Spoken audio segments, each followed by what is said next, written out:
back with another video. So today's different, kind of, yeah. So today I'm going to be showing y'all how to make this. Yay. It's a space helmet made from boxes.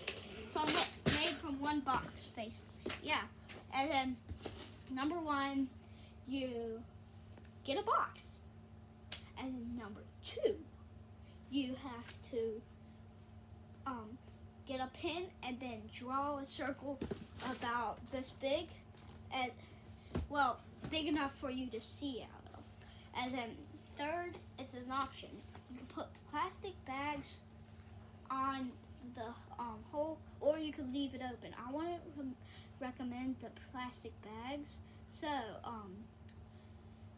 I would put tape on it and glue 3 plastic bags together, and then if you decide to do the plastic bags, it's okay if you do. So next is another option.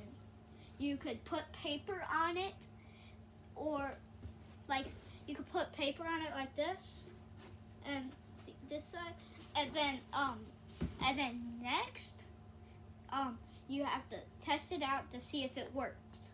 If it does, good.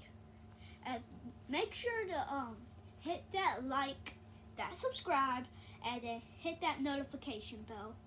Okay, bye. See you in the next video.